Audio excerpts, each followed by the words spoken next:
Hello, nerds watching all over the internet. It is Thursday night. It is May 18th, and we're here for another exciting live edition of Wrestle Wrewind.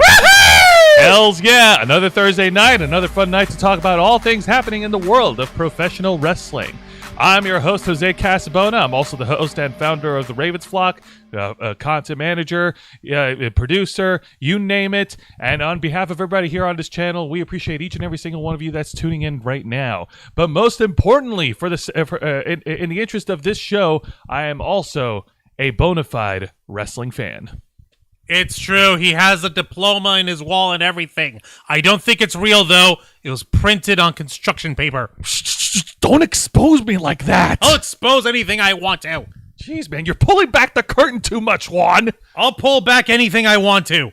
All right, well... DX isn't the only one that can do innuendos. I know, right? And joining behind the camera is... the host of the Black Files, my time partner for Wrestle Wrewind, the man who puts in the man hours behind all the videos that we produce on this channel every single week, Mr. Juan Arouse. Thank you for that introduction, Jose, and don't you ever forget the Mister. And much like all our other shows on this channel, we are simulcasting on youtube.com/theravensflock and twitch.tv/theravensflock online. Hit the subscribe or the follow button on the bottom right corner of your screen. Click the bell icon to enable notifications on all of our media content. Leave your questions and comments below, and we will answer as many as we can while we're live.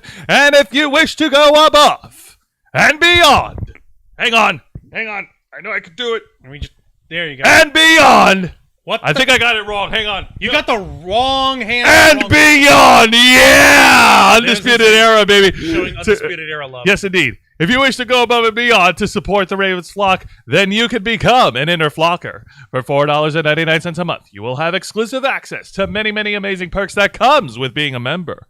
Juan, tell them. Well, for all the Inner Flockers we've got on our chat, and I know we've got plenty, go ahead and show off those lovely membership badges and custom emojis, letting everybody who watches the channel know, especially if they're watching on the live chat, that, hey, not only do you support the Ravens Flock by liking us and by subscribing to us, but you also support us by being an Inner Flocker by saying, hey, these guys are worthwhile. These guys are worth at least $4.99 a month. I'm going to contribute to them because they provide awesome content that I like. We also grant you, and you also gain access to members first and members only content, a special discount to our merch store, link in the description below, and you also get access to us, the Ravens Flock, your favorite motley crew of nerds here to make your voice our mission in order to provide us with your thoughts, your input, your feedback on what you think we should be covering and helping us shape the future of this channel. Absolutely. I want to take this time right now to say hi to everybody joining in on the live chat. Hello, Nikki Bella, Gene Rick. Hello, Vicente Guerrero and Bunda. All our usual favorites are in the bar. I'm glad that we're all able to make it in here tonight. So glad to have you. Bunda's saying he'll be watching one of the Saturday shows from Twitch this Saturday. Appreciate that. Thank you. That's really good. We need to get those numbers on Twitch up, and I really appreciate that, Bunda. So, well, let's say real quick, for anyone who's uninitiated, pray tell, what exactly is it that we do here on Wrestle Rewind? Not a problem. So here on this program, we review 3 of the most exciting professional wrestling programs in North America today. That is WWE's NXT, All Elite Wrestling's AEW Dynamite, and Impact Wrestling. So, folks, we are just about a week and a half away from we are just 1 week away from a bona fide wrestling weekend at the end of May. We've got Impact Wrestling's Under Siege, which is on Friday night, May 26th. We have WWE's Night of Champions, which is on Saturday, May 27th. More on that later. Nice. And we have 2 wrestling pay-per-view events on Sunday, May 28th. Oh. NXT Battleground and AEW's Double or Nothing. Counter programming. That actually does count as counter programming.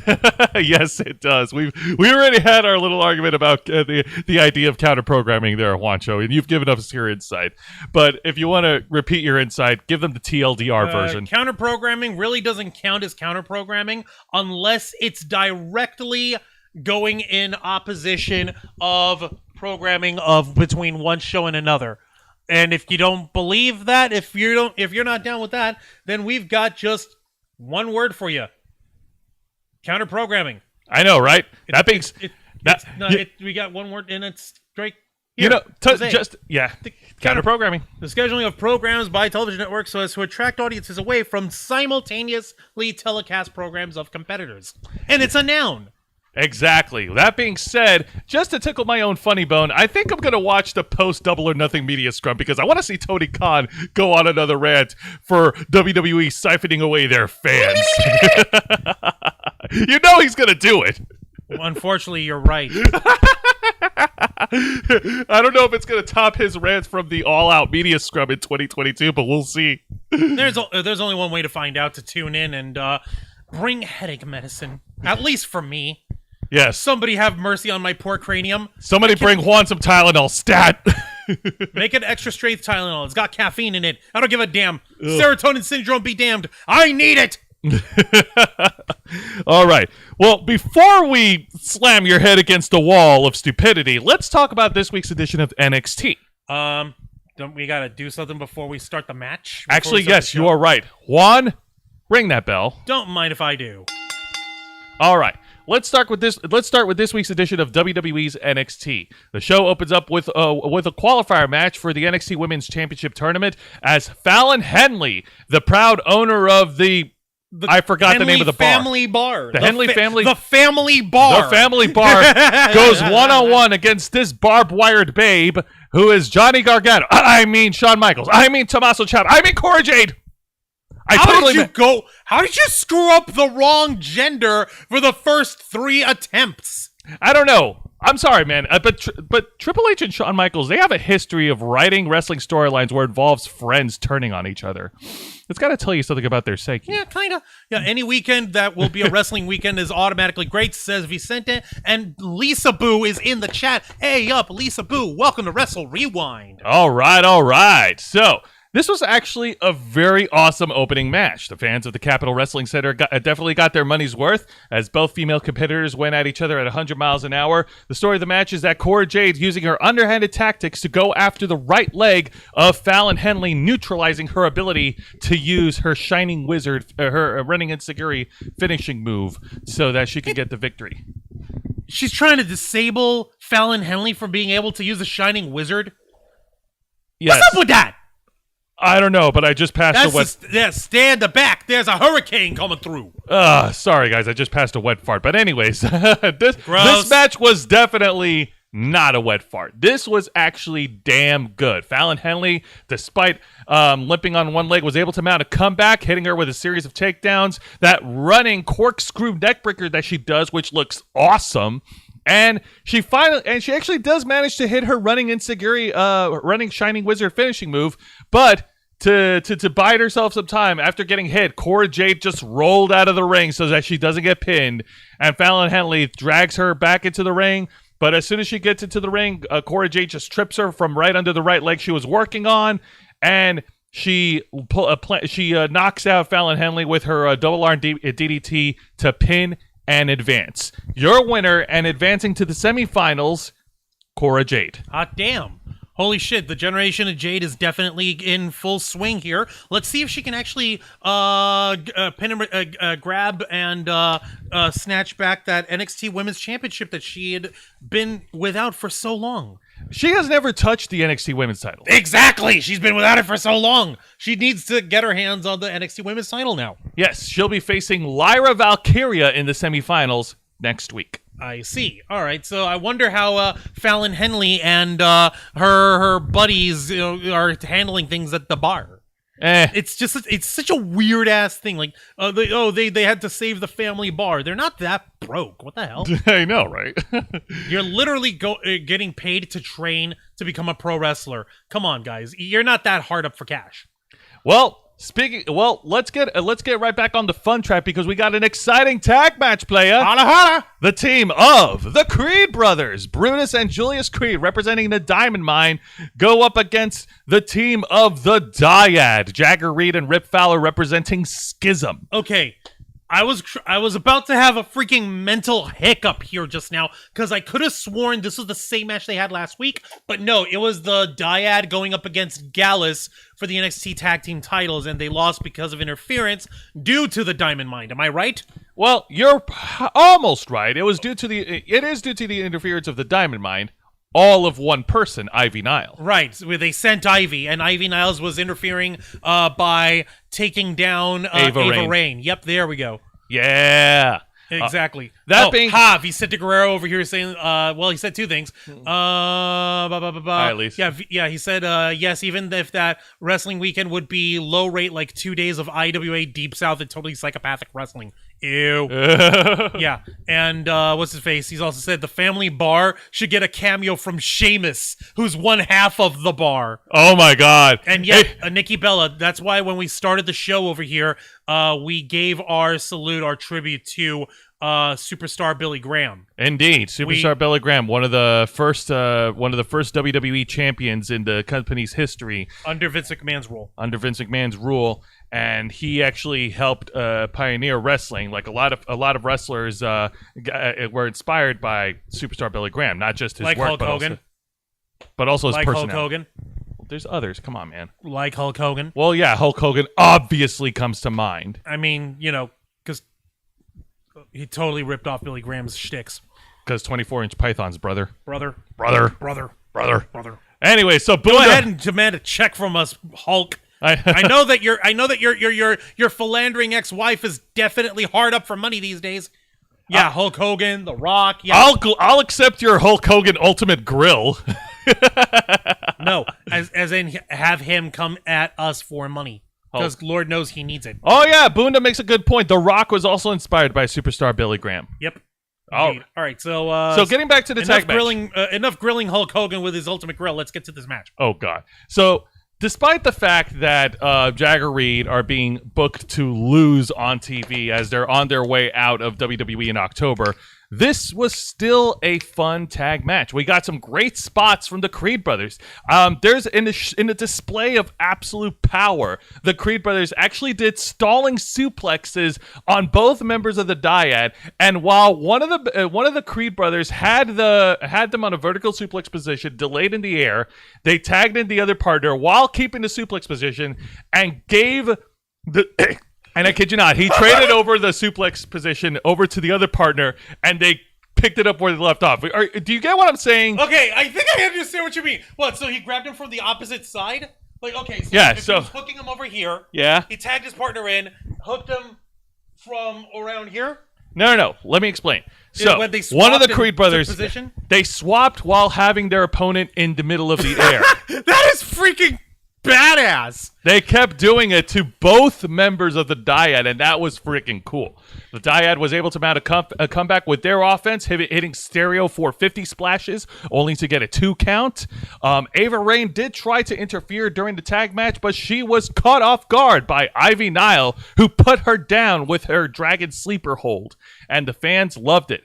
What's his face? Rip Fowler was knocked out at ringside thanks to Brutus Creed's Brutus Bomb from the ring apron, and Julius Creed was able to put away Jagger Reed with his Death Valley Driver / basement clothesline combo. Your winners, the Creed brothers. Nice, very nice, and you had nice little ringside stories that went with it.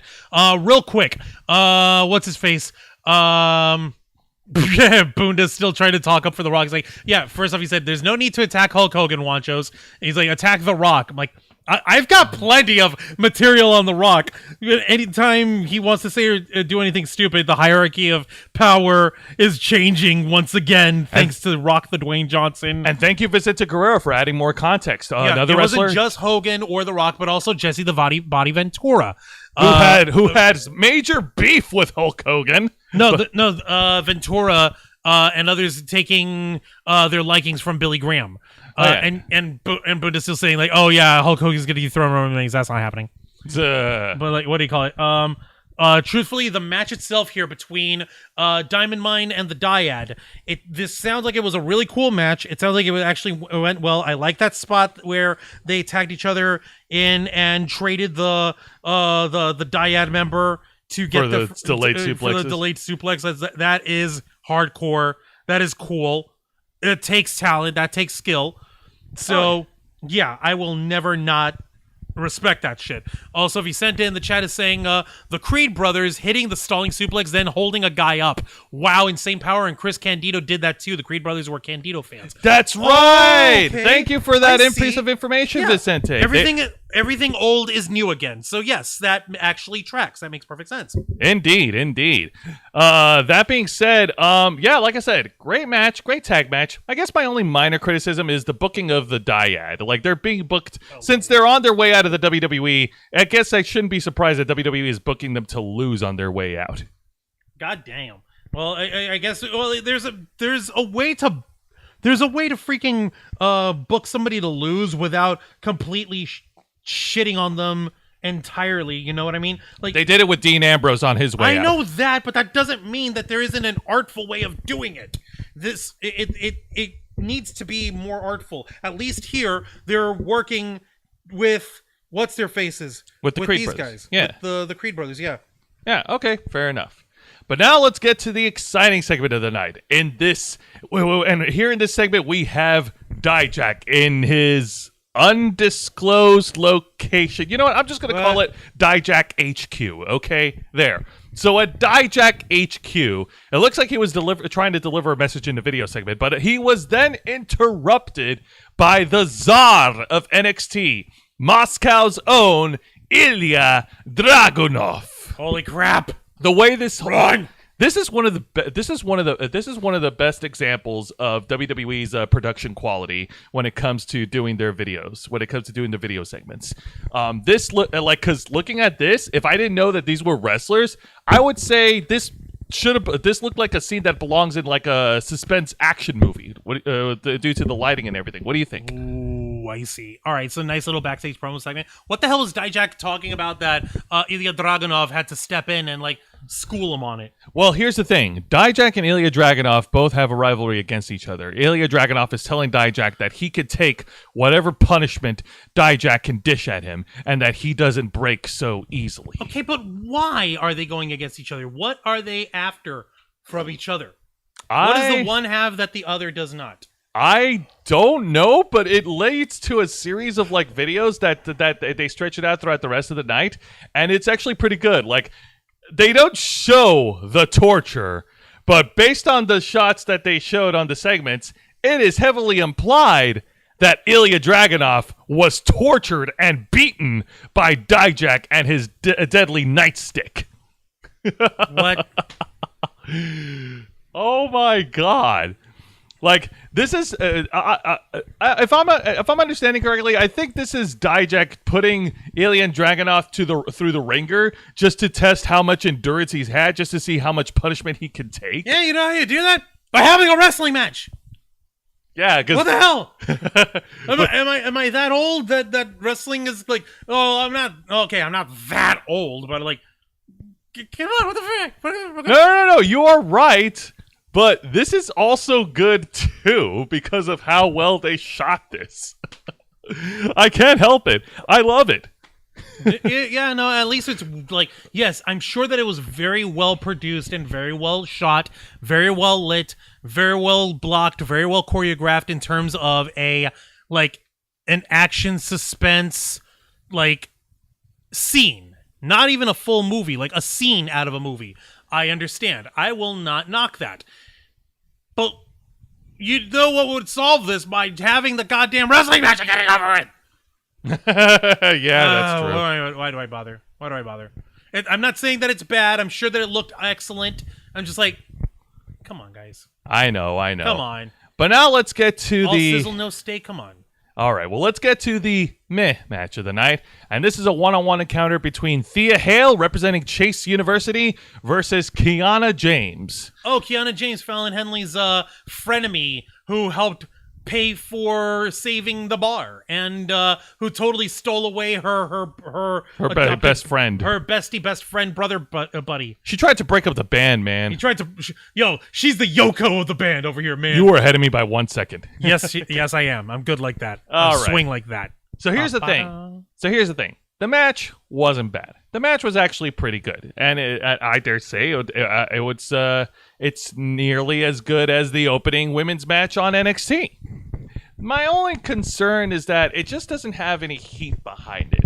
It all started, like their match started in an earlier backstage segment when both of these girls are trash talking with each other about their win-loss record or some shit like that. And then Duke Hudson of Chase U, who, but to this day, I still think that he really sticks out like a sore thumb. Like, he doesn't belong in this Chase U thing at all by any means, but that's just me.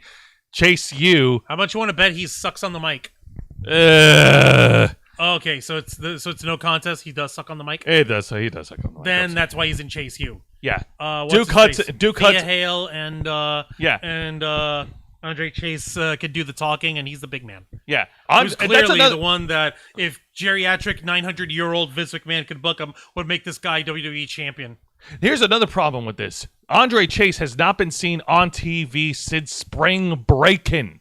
He's been taking time off the WWE, so it just means, like, Chase U, the whole segment just feels, That's so weird.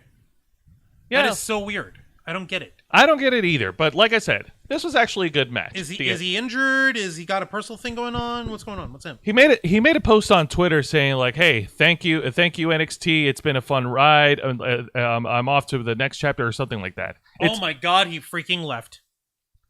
It hasn't been confirmed, but it feels like it's hinted. Oh, for crying out loud, man! But anyways, getting back to the match, like I said, this was actually a fun match. Thea Hale was able to get a comeback near the end. She had all of her moves. But unfortunately, she got distracted by Duke Hudson, who was just like in the corner, and it looks like he was taking notes. I don't know why.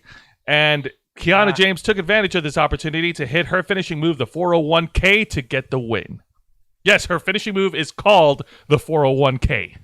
Okay, this is really weird because it actually comes back to something Vicente said in the chat. He says, Dijak seems like he's taking his big boss man impersonation so serious, torturing a guy. Okay, so I guess Kiana James, she's tapping into her IRS impersonation? Gender bent impersonation? I don't know what Kiana James is anymore. She has too many, like... She's there to audit. Yeah. Oh my God, does that mean that she's going to spawn a pair of wrestling sons, one who's a creepy, weird freak of nature, and another one who's Bray Wyatt? Oh! I don't know about that, but all I know is I don't want her going after my taxes.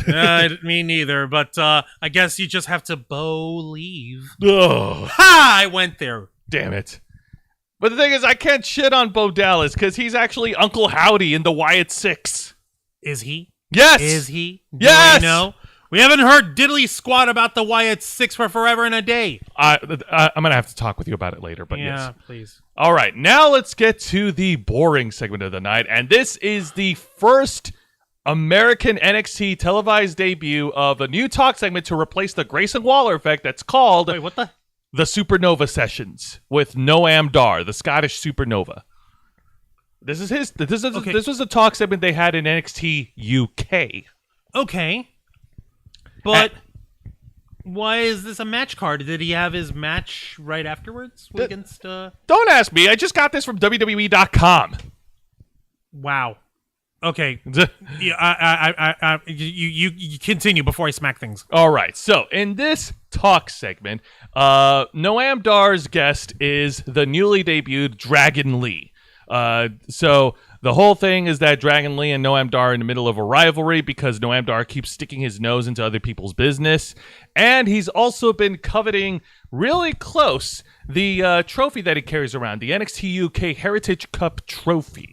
Whoever holds the trophy is the Heritage Cup champion, and whenever it's defended in a specific rules, like in a specific type of match style. Like I'll explain later. So in this talk segment, yeah, there's a lot of trash talking between the two of them, but the fans were not buying into it at all. In fact, the fans were booing the whole damn segment. Ha! Oof! It was bad. It was bad. Dragon Lee was trying to coax Noam Dar into defending the Heritage Cup against him, but Noam Dar was not having any of it until Nathan Frazier, the guy who had his talk segment last week and that was making fun of Last Week Tonight with John Oliver. Oh, yeah. Jesus, really? Yeah, he ran down to the ring to expose Noam Dar for being a fraud and told Noam Dar, hey, man, you have to defend it. To which Noam Dar actually agrees to defend the Heritage Cup at Battleground against Dragon Lee. So, yeah, why didn't this guy try to challenge for it himself if he wants to expose it so bad? I don't know anymore, man. So, what's this guy's problem? Yeah, no. So, as far as the Heritage Cup goes, in this match, there's a different set of rules. They go by 6-round matches, 2 out of 3 falls, 2 out of 3 fall stipulation, and every round is a 3-minute round. Okay, so wrestling incorporating some traditional amateur-style Greco-Roman wrestling rules for the matching. For the actual match structure, rather than what type of holds and maneuvers are allowed. Okay, I believe Sir William Regal referred to this as British rounds match when he was in charge or like of NXT. rounds robin or Swiss. No, it's not Swiss. No, not rounds. Swiss. No, British rounds would be the appropriate term. Yeah, I think you're right. It is probably British rounds. Yeah. That being said, I don't know. This talk segment did not help at all. Like, it's tough for me to understand what Noam Dar is saying because of his thick accent. Like, remember, he is Israeli and Scottish. Ow! Yeah, and I'm not trying to knock on him, but like, it was very. We're gonna be called anti-Semitic for that. I hope you're proud of yourself, Jose. Hey, that wasn't my intention. I know, I hope you understand because you had to mention the fact that he's half Israeli. They're going to call us anti-Semitic now. All right, well, but I'm Tish. Yeah, I know. Angel would have a much worse line, but I'm just pointing it out to you. That's all. I know. In the chat, real quick, Boonda is typing up a storm. Bo Dallas is moreover when he was running around the ring than Bray Wyatt was with this dumb, scary gimmick. Hell, their dad IRS will be more well-known 20 years from now than Bray Wyatt. British rounds match equals lame. Rounds in pro wrestling matches. Yep. Okay. This is from Vicente. Yeah. Do the Brit rules out the 70s and 80s World of Sport Federation you can find here on YouTube. Oh, okay. Yeah. All right. I get it. But like I said, the talk segment did not do any favors. Dragon Lee actually spoke well in this match, but I felt like they missed the direction during the segment when Dragon Lee tried to challenge for the Heritage Cup, and then Noam Dar was like, no, I don't have to do that, and then they brought Nathan Frazier out here, and then I don't get it, man. It's just, I felt like they lost it. Are we supposed to be cheering for Nathan Frazier? Are we supposed to be cheering for Dragon Lee? Are we supposed to be booing Noam Dar? Is Noam Dar still behaving like a babyface? Now I really miss the Grayson Waller effect. What about you, Juan? I'm going to take my medicine. All right. Well, thankfully, what we're about to discuss here is part of of a series of segments that led to the main event segment of the night. So, give me a second. This image is extremely large. I just need to frame it back in. Give me just a second. No, you're fine. Go ahead. And there we go. Okay. All right. So the main event segment of the night. First of all, this has been going on. This has been going on since earlier in the evening. The NXT champion Carmelo Hayes and Trick Williams. Carmelo Hayes sporting the bandaged ribs to sell his spear injury from last week. They came down to the ring after being victorious in a tag match during the night against 2 other guys. Carmelo Hayes got on the mic and tried to call out Braun Breaker to come down to the ring. Now, at first, Braun Breaker was nowhere near the arena because he had to make a certain pit stop at Carmelo Hayes' barbershop. Wait, Carmelo Hayes has his own barbershop? Yeah, he does. In a series of video segments in NXT, they do these things where Carmelo Hayes and Trick Williams, they talk with each other about what's going on, and they're in this this specific barber shop, and that's their stomping grounds. That's their turf. Okay, that's kind of cool. Oh, hey, the one barber has a Finn Balor shirt on. Hey, I'm a fan of Finn Balor too, and so is Juan. Yay. Yeah, indeed. So yeah, Braun Breaker did that just to mess with him and just be like, oh, hey, there's no energy here because everybody looks so scared stiff. Like, hey, man, we don't want to talk. We don't want to talk. We don't want no trouble, man. Yeah, I know, exactly. Okay, that's actually kind of messed up. There's 5 of them and 1 of him. I don't care how big and bulky Braun Breaker is. At some point or another, the numbers do catch up. And let's not forget, they're at a barber shop. You have any idea what they could do? They could grab the barber seat chair, for the customer and throw it at Braun Breaker's face. I don't know, man. I'm just saying the numbers were against John Cena, but he was able to overcome against the Nexus. That's this. Okay, look at Biggie Smalls in the right hand side over here, in the sitting in the back. Him alone could have held down Braun Breaker while the other guys kicked him in the face or whatever. If these guys were actually sitting quiet and like trying to mind their business or whatever, they didn't. This is not that. This is. It just looks like a weird setup. No, it's not that it's a weird setup. It doesn't make sense.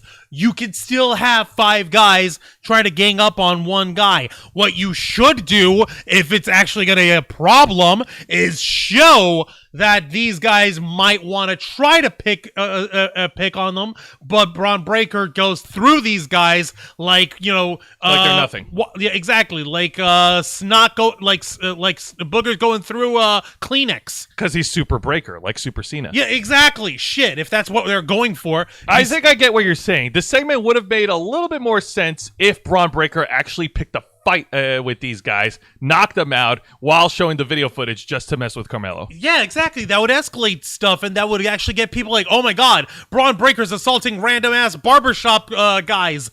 How dare he, that dastardly heel.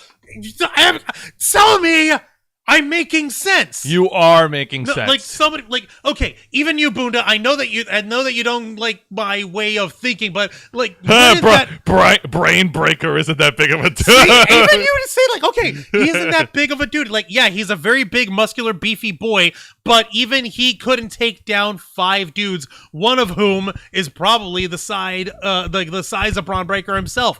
They could probably do it. Speaking of, I need to shave my head. Thank you, Bunda. See, there you go. Bunda's got the right idea. All right. That being said, Vicente was saying, hopefully Noam Dar does not start getting what chance during his promos. Live crowds did that with Drew McIntyre in his first heel run. His accent was very thick and heavy.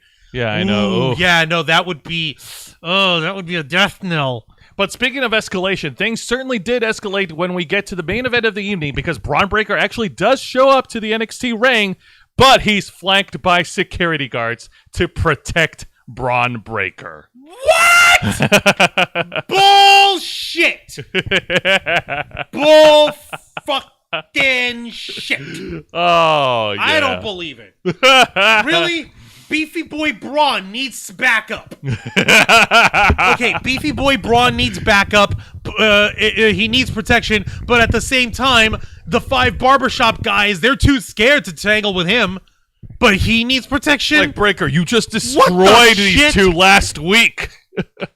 What the actual hell? Help me, brain. So during this promo segment, Carmelo Hayes told Braun Breaker, you have nobody else to blame but yourself for your failings, and because while he was NXT champion, he was untouchable until Carmelo Hayes dethroned him at Stand and Deliver, and he promises the same result at Battleground, that he will retain the NXT title. Apparently, in Braun Breaker's case, he doesn't really care much about the championship. All he wants to do is hurt and destroy their hometown hero, because Battleground will be at Carmelo Hayes' hometown in Boston, Massachusetts. But it doesn't just end there with just... No, it doesn't. No, it doesn't. The whole segment ends with the brawl between Breaker and Carmelo Hayes. Breaker tries to hit his power slam finishing move, only for Carmelo Hayes to reverse and take Braun Breaker to Dick Kick City before clocking him in the head with the NXT Championship. Oof. And the show closes off with both men knocked down in the ground with the NXT title in the middle. Wow. This whole segment seems a little misguided. Carmelo Hayes, he's supposed to be the babyface, right? Kinda, yeah. I mean, okay, I get it. It's an act of desperation, kicking your opponent in the nuts. I mean, I guess that can be forgiven. Yeah, no, I suppose, but like, still, come on, man.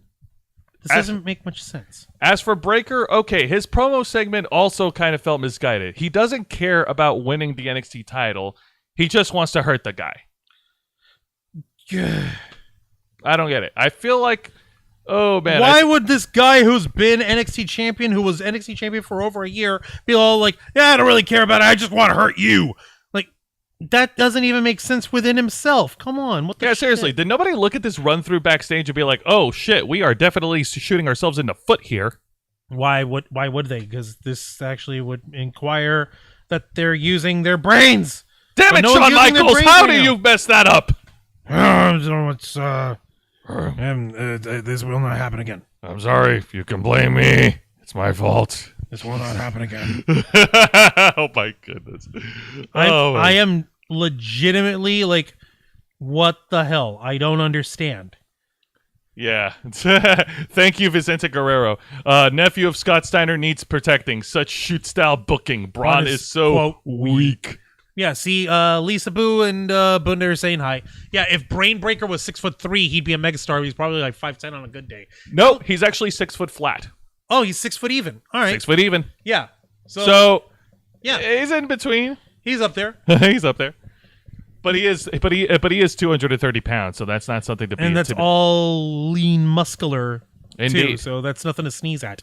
All right. Well, that's going to do it for this week's NXT, Juancho. Now we're going to shift gears over to this week's edition of AEW Dynamite. Light the fuse, hit the boom, Dynamite! Oh, boy. This week's Dynamite takes place over in the hometown of Austin, Texas, the famous hometown of the legendary WWE Hall of Famer, the late American Dream, Dusty Rhodes. Ouch. What do you mean, ouch? No, just, Dusty Rhodes, yeah. Yeah, But I know. still, ouch. I know. He's awesome. I'm sorry, yeah, no. He's also it's also the hometown of the current AEW wrestler and coach, the natural Dustin Rhodes. Yeah. As- Okay, so yeah, well, of course, Cowboy Dustin makes his home there. Yeah. Listen, yeah.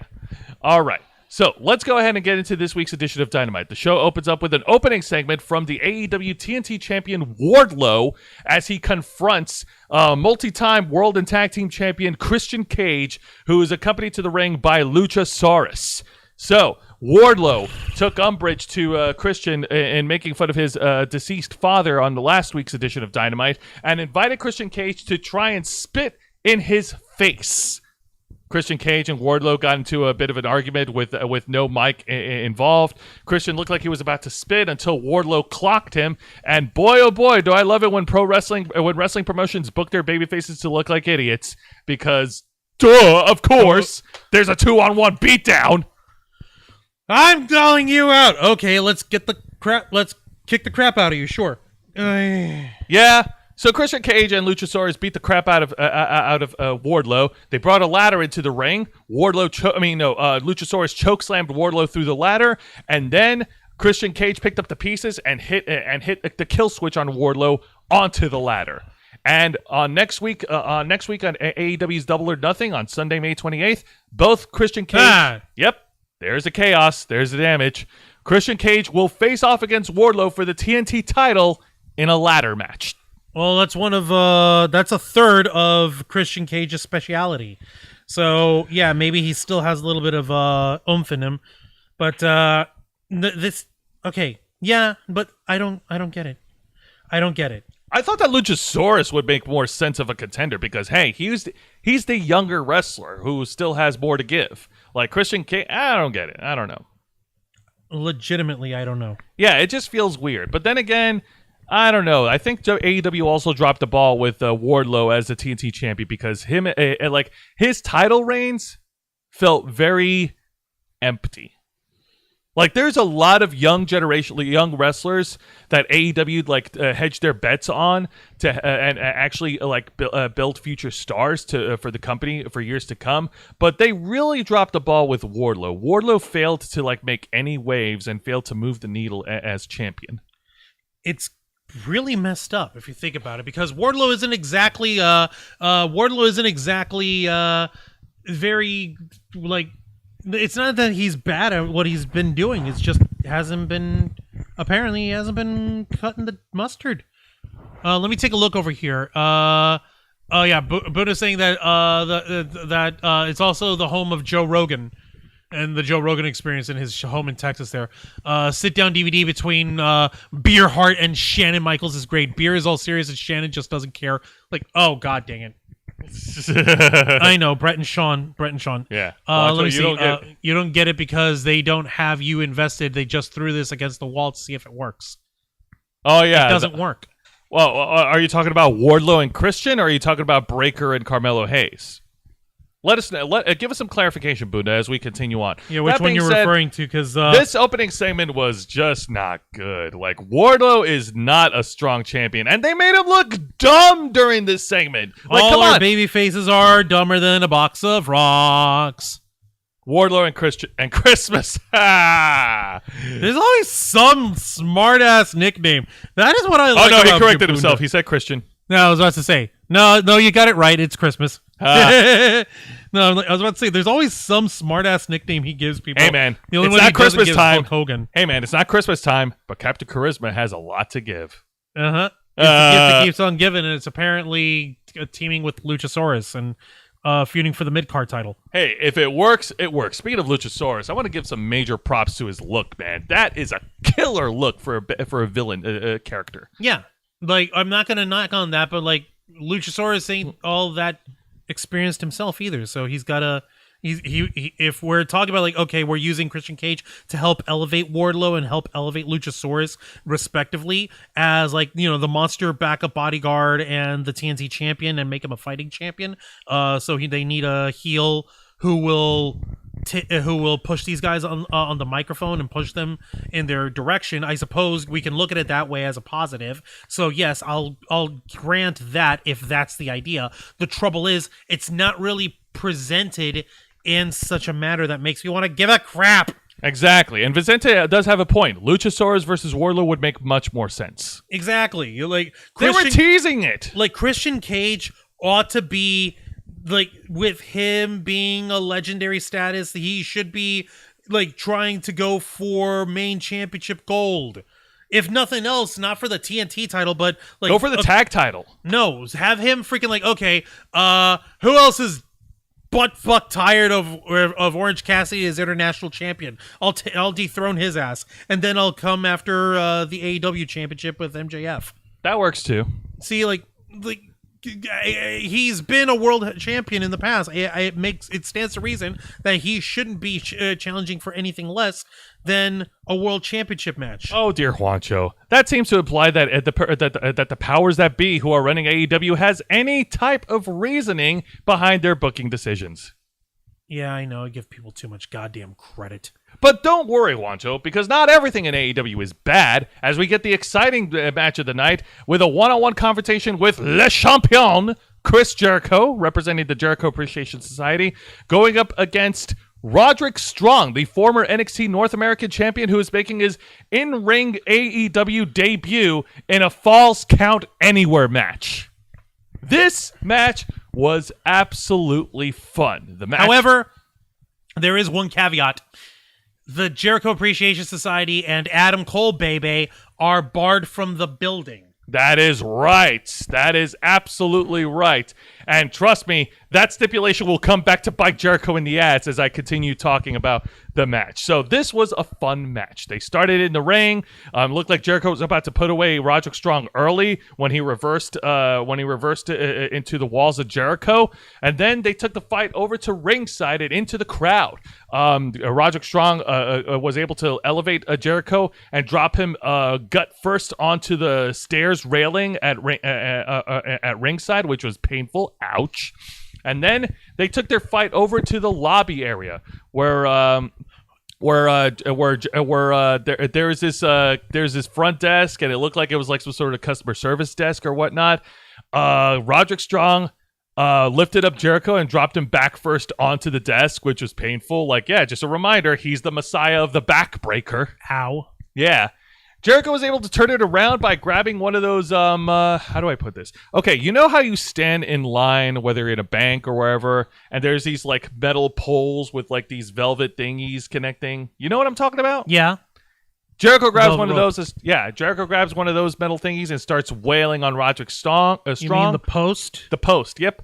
They then took the fight over to the stairs, over to a separate room where there's stairs, and it was very dangerous. Both these guys were basically like fighting on the ledge, and it looked like they were going to fall off, like if they weren't careful. But thankfully, they were careful. So they took the fight back over to the crowd, over to concession. Roderick Strong clocked Jericho in the face with some ice cream before eating some himself, which I thought was funny. It was funny! Okay, yeah. You get one. And then they took the fight outside of the arena, and I'm guessing it was broad daylight because, time zones, they're in Texas, we're in Florida, So, and then outside of the arena, away from the stipulation, is Adam Cole, baby. So literally outside of the arena, not having done anything, he's just waiting out there menacingly. He waited out there menacingly, took down Jericho with the last shot before Roderick Strong put away Jericho with the running rocket knee to get the win. Your winner, Roderick Strong. Roderick Strong pinned Chris Jericho. Hot shit. That was actually fun. Fun match. Bunda is over here saying they just need to turn Chris Jericho face. All the crowd does is sing his song. He flips off the crowd and the AEW dummies cheer. Yeah, but he doesn't want to be a baby face smiling at people. He wants to be an asshole because it's easier for him to be an asshole, apparently. I mean, he said to say, I did like Falls Count Anywhere matches. Chris and Roderick know how to put on a good show. Put on a show in any type of match. It was more like a more comedy based match out of IWA Deep South and XPW. Ow. I wouldn't go that far, but it was definitely. Did they do a little bit of the bubbly thing again? No. Because no. Okay. No, then, there was no bubbly. Then there is no. It's I wish I had it wasn't bubbly. quite that comedic. But I that guess being it can said, be argued. But that being said, okay, here's where I stand with Chris Jericho. Go ahead. I can like Chris Jericho's work on wrestling TV when he's doing promos, when he's wrestling matches, and I could still shake my head at everything else that he does outside of wrestling. I could still roll my eyes and just be disappointed at everything else that he does outside Like being of wrestling. a dipshit anti-vaxxer? Yeah. Yes.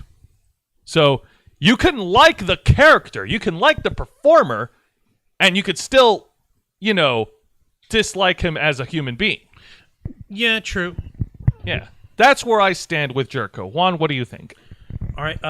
We already know what I think about Jericho over here, but I'm trying to stay off of that. If you get me going, I will not stop for the remainder of the night, and we've got a lot of content to go Okay. through.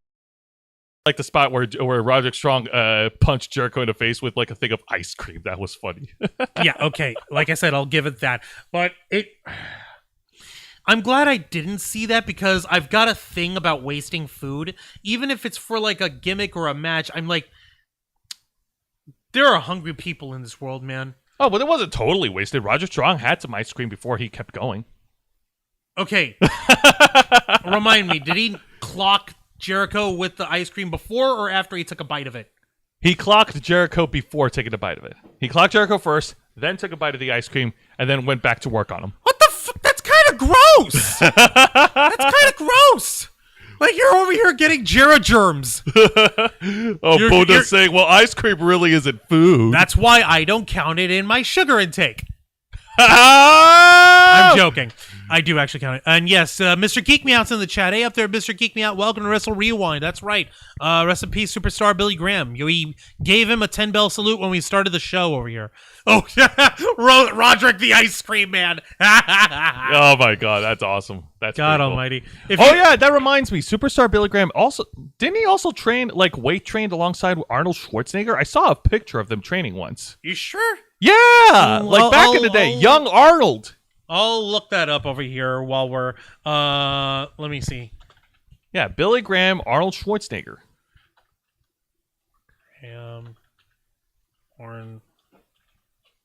Oh God, I think you may be right. Is that it? Is that it? Yeah, it's an oldie. That's it. Yeah. Okay. Yeah. Oh man. Yeah. Okay. Yeah, that's awesome. That's badass. That is badass. Oh man, I'm sorry. You better be eating sugar-free pops. I indulge in an ice cream cone or an ice cream sandwich maybe once a month, once a week if I'm feeling bad. Trust me, we're trying to make sure that Juan, maintains a certain standard. Which is why Jose wanted to buy me a dozen French crawlers today, but I told him no, I appreciate the thought, even if they are on clearance. Thank you, I appreciate that. I think it was 16. No, it was a dozen. All right, fine. It was a dozen. So instead of a dozen, I got Juan A little 2-pack. 2-pack. Which I notice has been... Oh, hang on. The camera went dead. Damn it! The moment we start talking about French crullers. Power... Technical... yeah, I know. Technical... our technical knowledge be damned.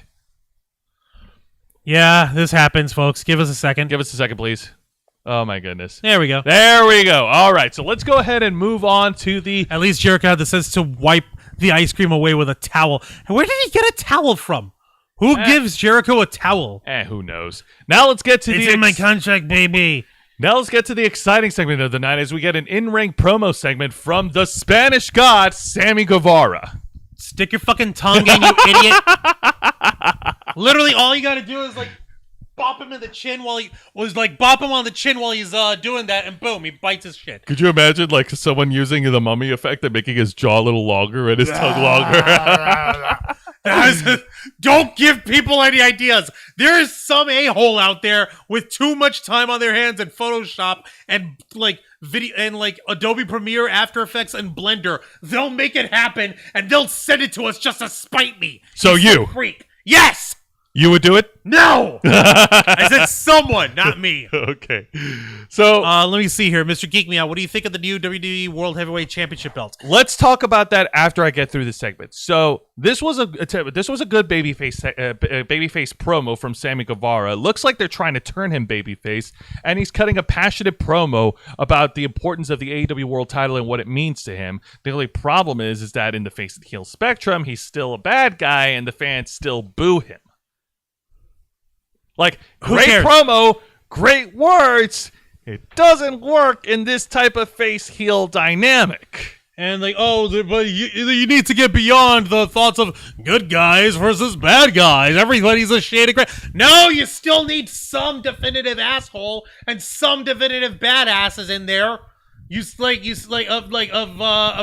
badass assholes in there. You still need freaking you need people to personify the ends of the spectrum in order to set the barriers on there. You need characters that the fans will cheer for and the fans will boo. Like, and if people are booing like Sammy Guevara, he needs to fucking flip that and turn it around. Like, and you know what? I don't give a damn if any of you folks, like, if you idiots, you dumb hicks from Texas, whatever, don't want to like listen to me or do whatever. Exactly, lean on it. Like, I'm going to say this, and even you can't deny it or whatever. Exactly, lean on the spectrum, lean on it, and get more heelish in your promo. God, Juan, you make a good point. He doesn't know how to freaking be a heel. He doesn't know how to be or rather, he doesn't know how to work with what the crowd is responding to. Like, this is his just whole thing is apparently ignore the crowd, do whatever you want, instead of reading the room. Okay, Sammy Guevara is babyface for now. Soon as the match happens, he will go heel again. World title match, motherfuckers. And Mr. Geek Me Out, short answer for me. I don't mind it too much now, the new design of the belt, as long as but they should have kept rubies on it, and as long as the other championship was going to be discontinued altogether. But that's just me. Very quick thought. All right, very quick thought. I'm in agreement with Juan. I really don't like the design. I don't like that they put the big WWE symbol in the middle of it. That was like, wow, really? You guys can't resist, can you? They could, but then again, everyone does it. As for the booking of the championship, yeah, I appreciate it. I would appreciate it even more if they stopped calling Roman Reigns an undisputed champ, because guess what? The moment you drafted him to one brand, I'm afraid that title can be disputed. It's disputed. It's a disputed title. It's a disputed title. Unless the AEW roster doesn't know how to do anything, Tony Clock is like, oh, hey, they do dumb shit. Hired. Didn't he do that with Luigi Primo? Ugh, yeah, for all of 5 seconds. Ugh. All right. Let's go ahead and move on to the match of the night. And I shouldn't be harsh about this, but it is what it is. It is what it is, bro. It's a one-on-one match between Jungle Boy Jack Perry versus Rush, representing La Facción Ingobernable. Yes, indeed. Thank you, Juan. This match was very rough for me to watch, because it was painfully one-sided. Rush Like, Roosh was dealing a lot of offense to Jungle Boy. Like, Jungle Boy barely got any moves in this match. And even at one point, while brutalizing Jungle Boy, Jack Perry was busted open on his head, like, during this match. Yeah, like, so Roosh was brutalizing Jungle Boy, and he was busted open. Yeah, this was painfully one-sided the whole time. And, like, and it doesn't help, like, because Jack Perry is one of the number one contenders for the AEW World Title. Why are we having him being like destroyed in this one-sided match? I just don't get it. Because God hates us, apparently. But like I said, it wasn't painfully one-sided. Jack Perry was able to You get. said it was painful. All right, fine. It was all right, but it wasn't a total squash. Let me put it this way: the match actually went past a commercial break. Jungle Boy did get a few spots in. He had a beautiful like super hurricane rana from the top turnbuckle. That was awesome. He did try to lock in the bear trap to try to force Roosh to submit, but Roosh was able to break out of the submission hold thanks to outside interference by Jose, the assistant. This one spot I actually want to mention because that looked very dangerous in my eyes. Like, I got goosebumps watching it. Both of these men were fighting in the ring apron. Roosh was no-selling Jungle Boy's chops on the chest, and then Roosh grabbed Jungle Boy and did a release overhead belly-to-belly from the ring apron onto the ringside floor where Jungle Boy collided. Like, ouch, that looked painful. Ugh, that looked rough to watch. And then after all that, after mounting all the offense, Jungle Boy was able to roll up Roosh to get the win. What? Yep. Jungle Boy, Jack Perry won via roll-up, but he couldn't celebrate for too long because after the bell rang, Roosh immediately went and beat the shit out of Jungle Boy even more with help from Preston Vance, another member of Le Faction, who was who left the Dark Order. So there was a 3-on-1 beatdown until Jungle Boy was saved by Darby Allin and Sammy Guevara, the other two number one contenders for the world title. And it looked like all three of the number one contenders in the ring were actually working together in unison, and they were looking at each other, nodding each other off as like a sign of like mutual respect. What the hell? I don't know what they're doing with Jungle Boy. Why do they have him pummeled so badly? Why do they book him so weak in this match? Like, I don't get it. Are we trying to get more sympathy for Jungle Boy? It's come on. It says, yeah, okay. I get it. I get what you're trying to say, Vicente. Usually a bad match to watch when someone is mostly squashed, then wins with one good move. Happens to Rey Mysterio with WCW versus Scott Norton and Bam Bam Bigelow. I get your argument, but I'm sorry. This is your number one contender for the world title at Double or Nothing. If we're trying to establish Jungle Boy as a future star in AEW... One of the pillars is Ugh, I hate that name. That's one of the pillars is one of the four pillars. Then having, one of the pillars. Then having Jungle Boy being... Shut up. Having Jungle Boy being destroyed in this fashion by Roosh doesn't really help. Nope. It doesn't. Come on, man. Yeah, see, Vicente, like, in Lucha Underground, Roosh would have won this. Yeah, because if you're going to pummel the crap out of somebody to a bloody pulp, you kind of win. Now, this segment is not a bad segment, but this is a segment I do want to discuss because we finally get the announcement, as announced last week, from AEW CEO and President Tony Khan. Oh, congratulations. Yes. The announcement that he announced he was announcing is being announced. Is announcing. With the announcement that he announced that he was announcing. It's now announced. All right, here we go. So Tony Khan has announced, even though it was the news already broke out thanks to Warner Brothers Discovery earlier today, Tony Khan has made it official. He has announced that there will be a new show for AEW to fill out more wrestling content for weekly TV. For weekly TV. For weekly television. Yes, that does mean, folks, that, like we said, there's no more dark and no more dark elevation. No more dark and no more dark elevation. Instead, we are getting AEW Saturday Collision. This is fantastic. It's Saturday Saturday Collision. And the first show on premieres TNT. on TNT premieres Saturday, June 17th. And if you take a look at the poster, there's a couple of wrestlers that are on the poster that are not normally featured on today's programming. You see Thunder Rosa, you see Miro, you see Andrade El Idolo. So none of these people have been seen on television God knows how long. Adriana G, hey up, Adriana, how's it going? Thank you very much for joining us. Hello, Adriana G, how you doing? Yeah, thank you for joining us on Wrestle Rewind. Hello, I tried referring a friend. We appreciate that. We really appreciate the support. Thank you. And now, Bunda asked a very good question. Is it going to be taped or is it going to be live? I really don't know. But Tony Khan went on further with his announcements about the following schedule for the following dates for Saturday's Collision. I think it's going to be taped over here. Yeah, because let's take a look here. No, it's going to be. It might be live. I'm not sure because. Nope. Here we go. These are all the dates, and there's one date that's Thursday, June 29th. That means it's going to be probably going to be pre-taped. It's probably going to be pre-taped, and it's going to be, and a lot of it, it's going to take place over in Canada, because like there's Saturday, June 24th in Toronto. There's Thursday, June 28th over in Hamilton, Ontario. 29th in Hamilton, Ontario. And then next week, like there's Saturday, July 15th over in Calgary, Alberta, Canada. And then they return to the States on Saturday, July 22nd.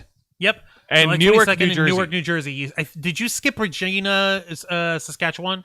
Thank you. I didn't know what that was. Saskatchewan, Canada. Thank you. Yeah. I mean Regina, Saskatchewan. Regina, Saskatchewan. Yeah. Saturday, July 8th. And the first July 17th one, and it's tell me I'm right. Is it in Chicago?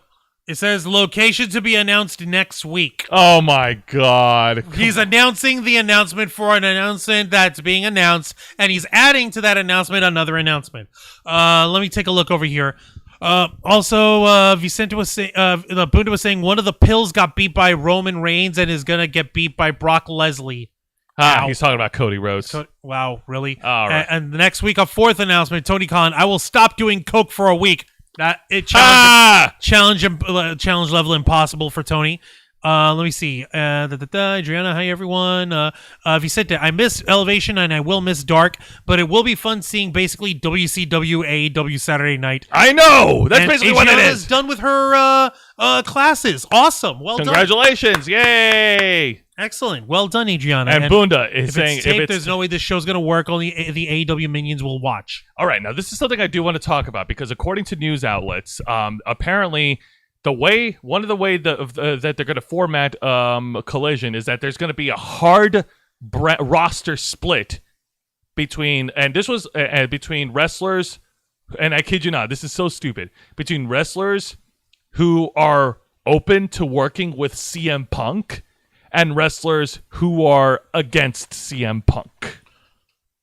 So AEW Saturday Collision, Saturday Nitro is basically going to be hey, who wants to make money, and AEW Dynamite and Rampage are going to be hey, who doesn't want to make money. Who wants to make friends? Who wants to make Thank you. There we go. Yeah, no. And I saw another report from Sean Ross Sapp from Fightful that Bryan Danielson, the American Dragon, is actually going to be part of the creative process for the formats for AEW Saturday Collision. What? Yeah. Doesn't he got like stuff to do? Like wrestle and be a heel? Wancho, it's a known fact that that there are some AEW wrestlers who also work in a backstage capacity, whether it's a producer or a coach, whichever one. Right. And I just farted again. But that's why do you keep telling us when you farted? I don't need to know. I don't care. But that being said, so Juan, your thoughts about the announcement for AEW Saturday Collision? Well, the second coming of Charles Montgomery Punk is inevitable. However, apparently there were other reports saying that there might be another wrinkle in that situation, which is why CM Punk was very conspicuously not on the Saturday Collision poster.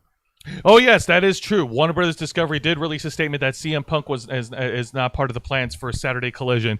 And either they're kayfabing or something seriously wrong happened. We're going to have more details on this development this Saturday on the Ravens Flock. But as far as is concerned, okay, I'm pretty sure the show will do fine. I don't know how fans are. I don't know how fans will be able to tune in since it's wrestling on a Saturday night. Here's It depends on the time slot. It's going to be 8 p.m. It's 8 p.m. That's fine because if it was. Oh God damn it! Are we running counter programming to? No, I know what it is. You fucking midget, sexless freak. I fucking knew it, Tony Khan. You dumb son of a bitch. What? He's counter programming the Ravens flock. Oh no! Disgusting, No! sexless, pubic-headed, coked-out dweeb! Great, now you're gonna get Juan in a rant again! God fucking damn it, I knew it! The moment I saw there was a freaking, wait a minute, this time slot. No, you son of a whore! God damn it! Central. Oh no! Please! Bunda saying, great, another wrestler, let me see, currently wrestles for the company as in charge of creative and he's a midget. He's actually a proper wrestler. And if I were to take anyone to be a coach, I would choose Daniel Danielson, that dude, the dude with the beard and the ginger and the freaking Washington and the Bella wife and the American Dragon and the dragoning and the vegan. Him. I would choose him to be my coach over those idiot young fucks any day of the week. Vicente is saying, with Bryan Danielson creative, very good things can happen as long as people listen to him. Yes, I agree. Yeah, instead of having dipshit like, oh, I don't need your help or whatever. I don't need to listen to anyone or whatever the fuck it is. Yeah. That being said, okay, rant aside, I don't know. I guess I'll just have to see what happens. But like I said, we'll have a full story on Saturday Collision this Saturday. Ironically, this Saturday. So I'm gonna freaking slap things. All right, I'd rather you don't. Bunda over here saying counter set and match wanchos.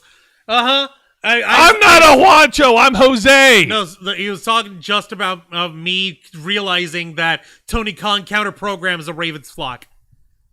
Yeah, but Sick Bunda. fuck. But Bunda, you're still gonna watch us, right? I mean, we're not trying to say don't watch AEW, but I mean, come on, man. Watch us instead because we're better than him. Exactly.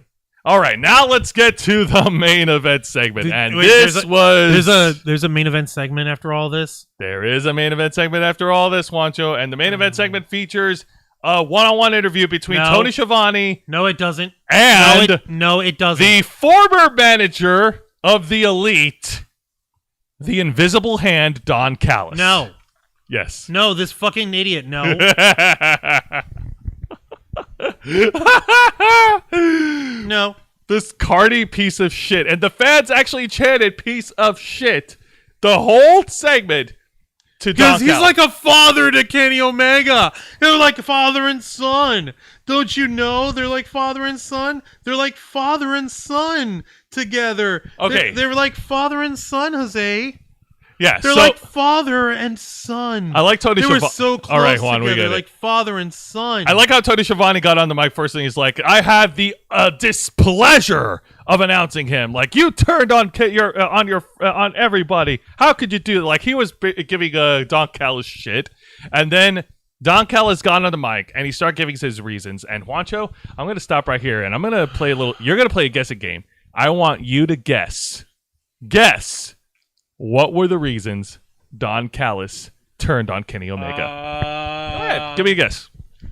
Let's see here. Off the top of my head, Kenny Omega hasn't been the same since he lost the championship, and the Elites are bumbling around, and they're holding him down. They went to the Trios Championship, and the first night they won it, they lost it because they're idiots, and now Kenny Omega doesn't have that same drive to be AEW World Champion, and so I betrayed him because he's not the guy that I was meant to be managing. He's become a little pansy-ass bitch who isn't even hungry for championship gold. You're on the right track. Let me add a little bit more context. So, yes. Boy. So yes, Don Callis pretty much took all the credit for all of Kenny Omega and the Elite's accomplishments, like saying, "Oh, if it wasn't for me, Kenny Omega wouldn't have made it big in New Japan Pro Wrestling. There would be no Jericho versus Omega at Wrestle Kingdom 12 without me. There would be no Kenny Omega would not have won the AEW World Title without me." It's professional jealousy. It's freaking professional jealousy. And just as we were about to get more context, more explanation, nope.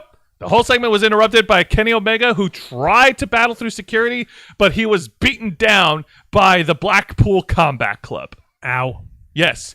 But, and then out came the Young Bucks to try and level things out. It was still the Young Bucks to the rescue. Now, hang on a minute. Don't share it yet. Because it was still 4-on-3. But then we get a surprise return. The return of a fourth member of the Elite. The Cowboy himself. The master of cowboy shit and all things that smell like it, Hangman Adam Page, is back. Why is he wearing an eye patch? I have no frickin' idea. Was he out on an eye injury? Did he get LASIK? Oh, wait, no. Now I remember that because a while ago, the Blackpool Combat Club wrote him off in an injury angle when Bryan Danielson took a screwdriver and drove it to Adam Page's face. I think they stabbed him in the eye. Like, they're supposed to write him off, storyline. Ow. Yeah, ow indeed. So, yeah, Hangman Adam Page is back, and he's reunited with the Elite. Good for them. Wonderful. The gang is all back together, sans Cody Rhodes, but who's counting? And then Hangman Adam Page got on the mic, and he has challenged the Blackpool, and the Elite has challenged the Blackpool Combat Club to a match at Double or Nothing. But it's not just a regular match. It's called Anarchy in the Arena match, which is, I guess, their equivalent. Stadium Stampede? Their equivalent of the Stadium Stampede. Yep. Oh, boy.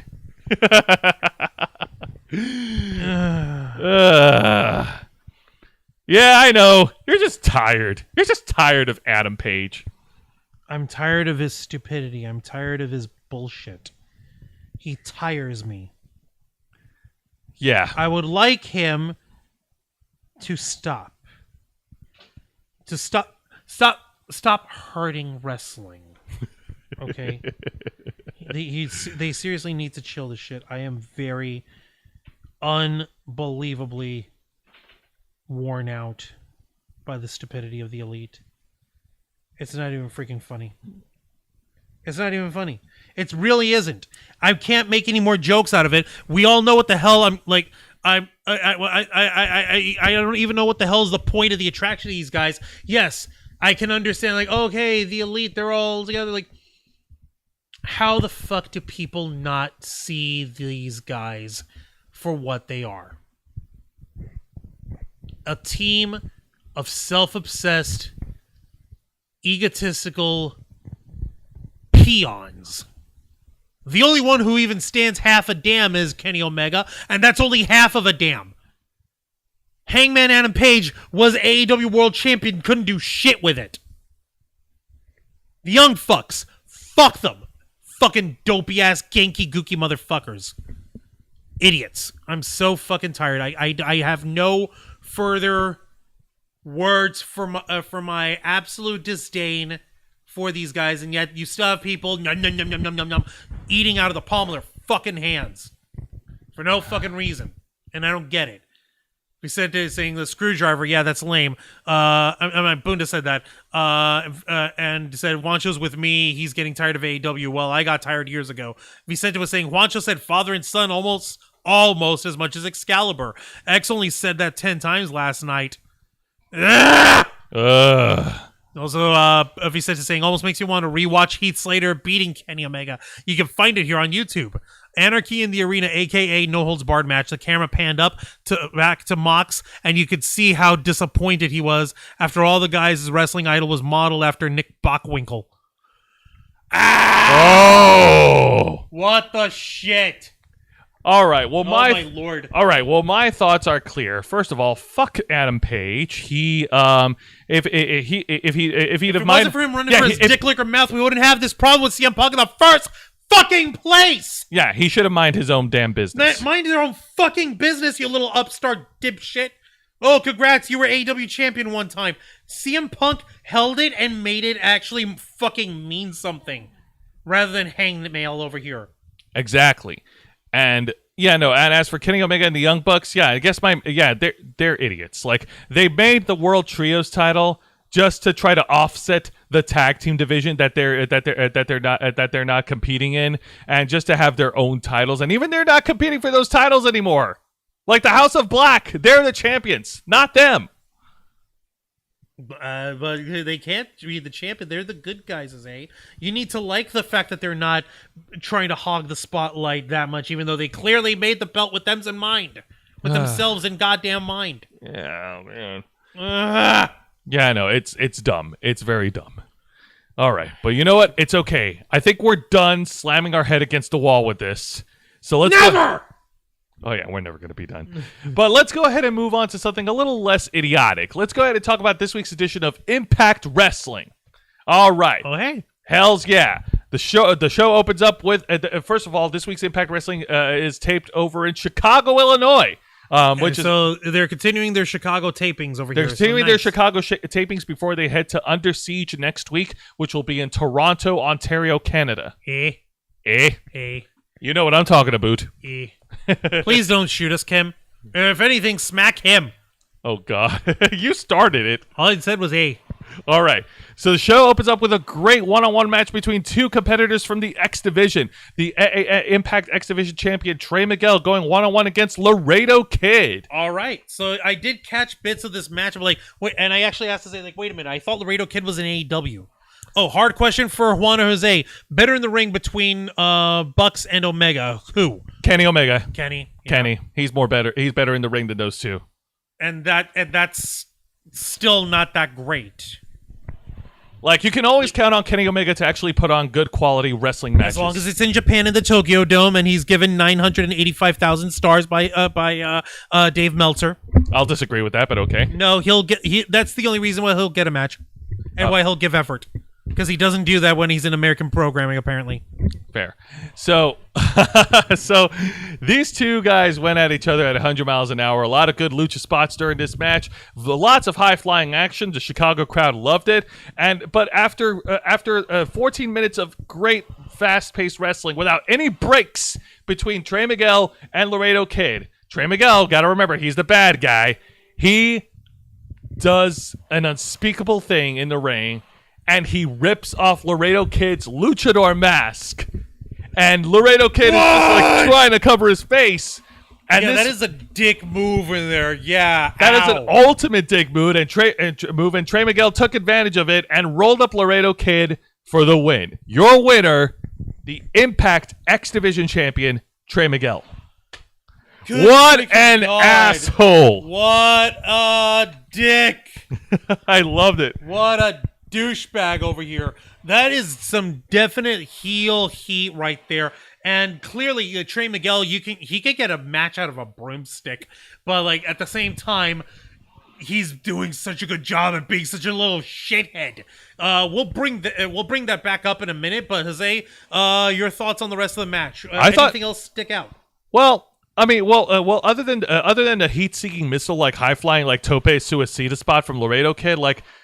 There's like that's just one of many. Like I said, these guys did not stop. They just kept going and going and going. It's a lot of action. Like there's like the pacing is fast, but with these two guys, it's expected to go fast. Yeah, I mean, like they're both X Division heavyweights, or rather, like they're both high flyers. Yeah, that's what I was trying to say. Like, they're X Division dying cast for the type of action that you're going to get out of there. It's excellent. So Indeed. But you know what? As exciting as the opening match was, it's like there's another match that was equally exciting, and that is the official in-ring Impact Wrestling debut of the former SmackDown Women's Champion and former WWE Women's Tag Team Champion Naomi, who now goes by Trinity, going one-on-one against Kylan King, one half of the Impact Knockouts Tag Team Champion. Representing the champions, representing the Coven. But of course, Taylor Wilde was at ringside, and she was there to be the proper equalizer over here. Trinity was interfering on behalf of Jordan Grace and Deonna Purrazzo, right? She arrived last week to help save the team from a beatdown from the Covenant after the main event. Right, and I think it was Deonna Purrazzo, or was it a tag team match, or was it what do you call it? Just Deonna Purrazzo against No, it was a tag team match. Okay, yeah. All right, go on. Yeah.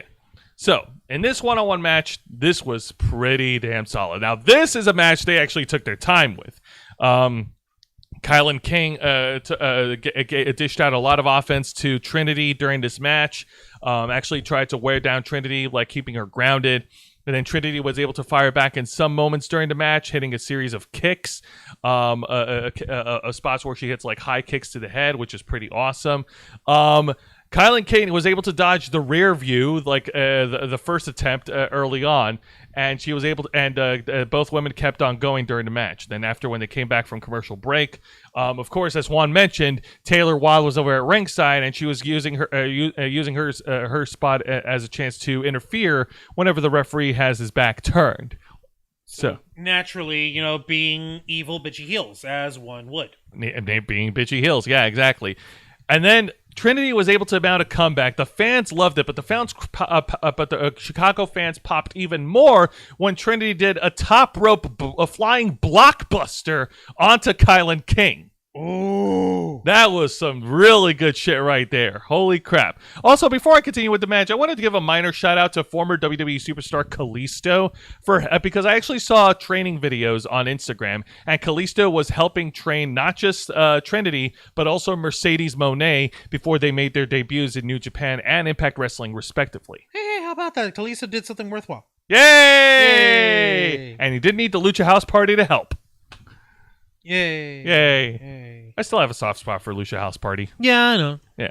Anyway. Let me see here. In the chat, Vicente was saying Trent Miguel can make almost anyone look good in the ring. That is true. Gene Rick was saying hi to Lisa Boo. Trinity has to go over, sure, but why against Kylan King, who's been with Impact Wrestling for maybe 2 months? Well, it had to be against somebody. I mean, with Kylan King, I guess the booking choice kind of makes sense.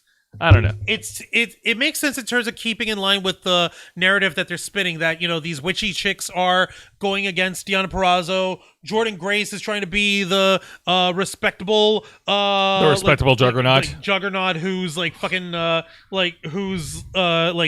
we don't like each other but we respect each other in the ring. Deonna Purrazzo, I'll be happy to challenge you again. But these two broads over here, they're trying to wreck our shit. These bitches is crazy and they need to go down. And Trinity just busted in like, hey, what's up, ladies? What's up? But that being said, you've got all the Knockouts division gold in that little rivalry between those four women. So naturally, Trinity coming in and just sliding on into the DMs of this storyline. That's her politicking into a proper position of prominence on Impact. So Juan can't falter for that. Juan does make a good point. If you're going to build a new single star to compete for the Knockouts World title, then having her go up against one of the tag champions does make sense. That being said, Trinity did spoil a bit of the match on social media when she posted a picture on Instagram of her landing like a leg split drop pin, kind of like the same Nikita Lyons does in NXT. You know what I'm talking about? Yeah, with her butt landing on Kylan King's face, but Kylan King was able to kick out after 2. But the match ended with Trinity locking in her submission move. It was called Feel the Glow in WWE, but now it's changed to, I think it's changed to Starlight or something like that. Something like that, I don't know. Yeah, something like that. I don't know. It sounds like a finishing move that Cody Rhodes would take advantage of if he was Stardust. Ha. But your winner by submission, Trinity. Not bad. Very nice way to kick off her in-ring debut. So, yeah, I guess, this does help with the whole evening the odds against these ladies, or oddening the evens. I didn't even think for that. I guess because folks, now there's 3 against 2. Absolutely. So, folks, what do you think about Trinity and Impact Wrestling? What are your thoughts about Trinity's work in the WWE? I want to hear from you, Bunda. I want to hear from you, Vicente Guerrero, and anybody else. If you guys appreciated her work as Naomi in the WWE. And if you have any thoughts on your own with, like how Vicente was actually concerned about her use of, what do you call it, of her... her in-ring clout to put herself in the main event picture here for the knockouts. Vicente saying the splitting leg drop by Trinity means she was a real fan of RVD in the ECW days. True. EC fucking W. That's a maybe? I don't know. All I gotta say is, Jimmy Uso, you better count your lucky blessings, you son of a bitch! Exactly. You count your lucky goddamn stars. You say thank you every single day of your life that you got this smoking hot stone cold fox of a wife, babe, a delicious Trinity Fatu up in your house. Yeah, right? You better be thankful, Oos. Exactly. Don't apologize to Roman Reigns. You apologize to us because we demanded. Yeah, but we're not tribal chiefs. Yeah. Thank you, one. Yeah. All right, let's get to the exciting segment of the night. Of the Juan. And this one actually followed the opening match. Trey Miguel threatened. All right, the Impact and X Division champion Trey Miguel threatened to hold the show hostage for the rest of the night until out came the Impact Wrestling veteran Chris Sabin, representing Time Machine. Chris Sabin got on the mic, and he pretty much cut down the X Division champion in classic fashion. So, pretty much telling him, respect is not demanded in Impact Wrestling. Respect is earned. And in order to humble and teach Trey Miguel some humility, Chris Sabin is actually challenging Trey Miguel for the X Division championship next week at Under Siege. He's gonna break her back and make her humble. Indeed. Yes, indeed. And Chris Sabin said that when he beats Trey Miguel, he will become the nine-time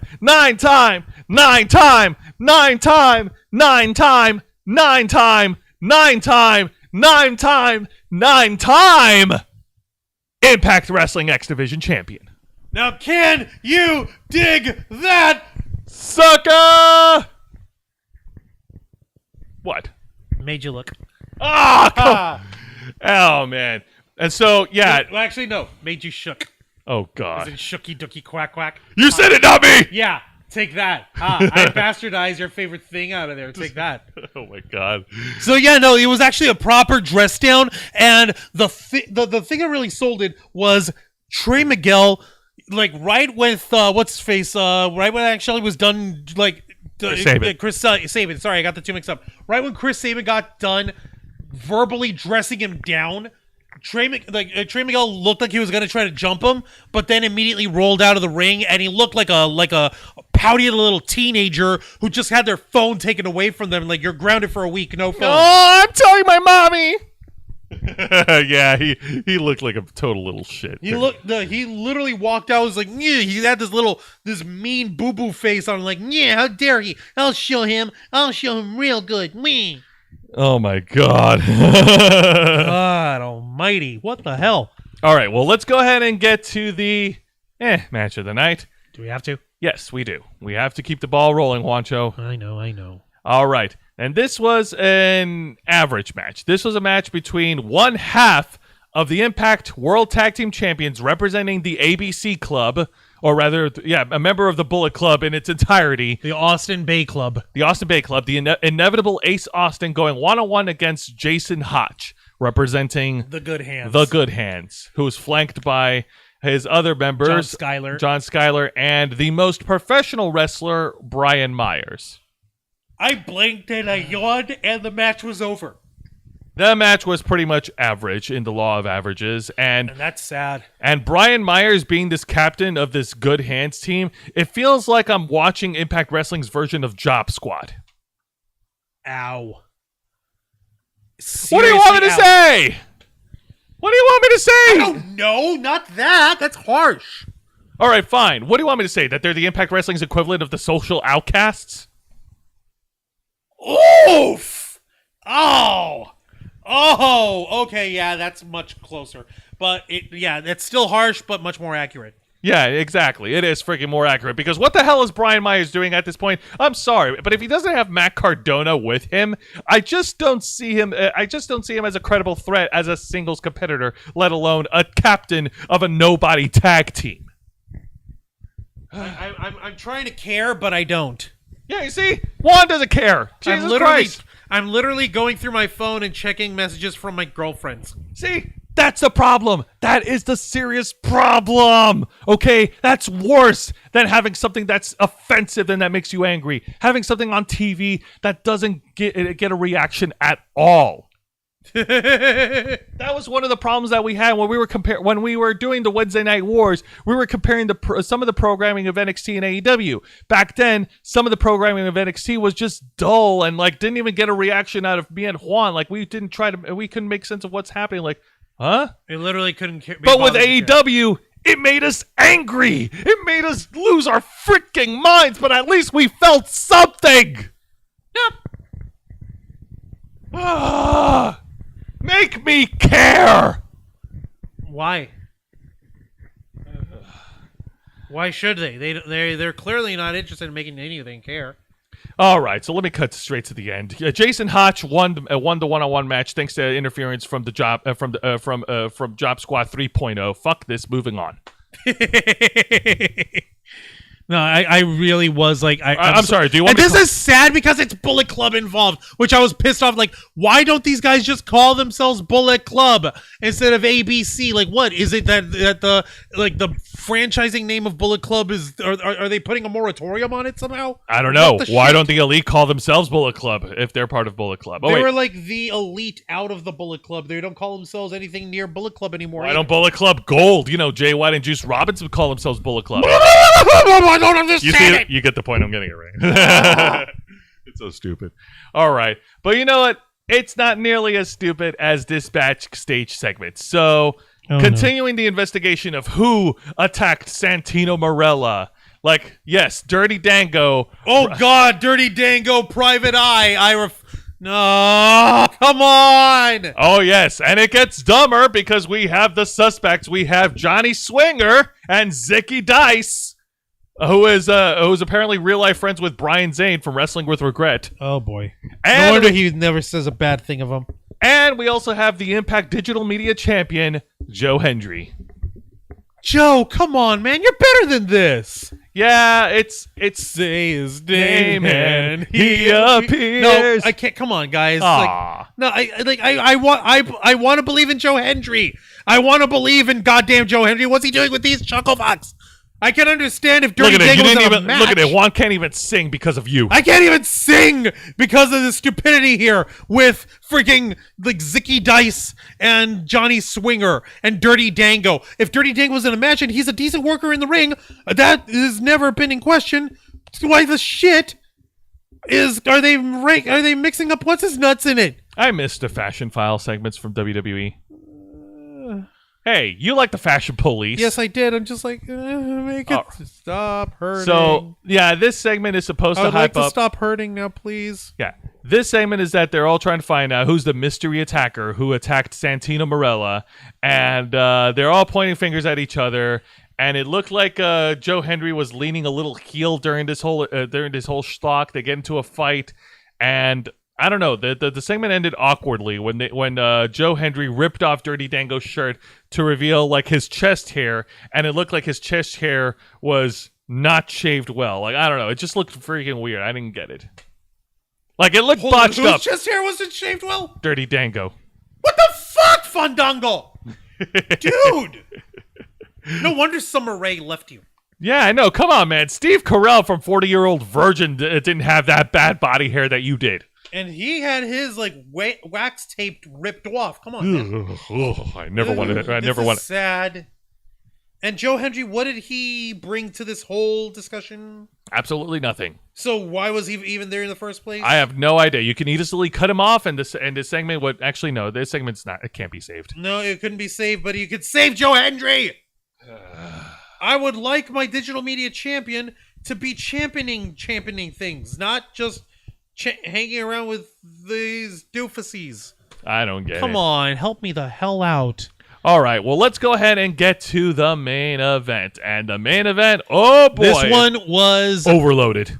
It feels like there was like 9 different storylines going on in it, and even though there's like 8 men involved, so like it's a big risk when you book this type of match, and this an overloaded match. And this is a tag match, player, not just a regular tag match, but an 8-man tag team match for the main event. Holla, holla, holla, holla, holla, holla, holla, holla. Oh man, the team of Moose, Eddie Edwards, and Frankie Kazarian.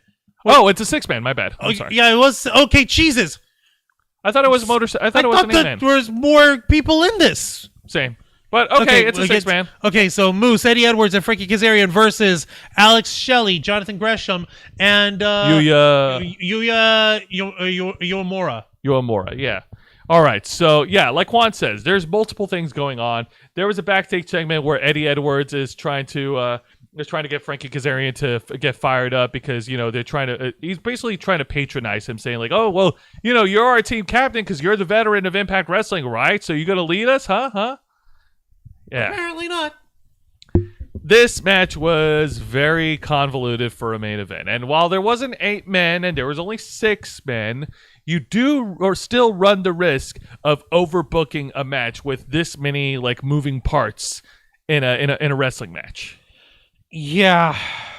And Juan, you saw part of it with me. Like, I only got to see parts of it, and the only thing that I was pointing out, like, oh snap, the Short King is wrestling down Moose. Oh yes, Jonathan Gresham got some really good offense. If there's anyone that I'll actually agree with calling a midget, it would be Jonathan Gresham.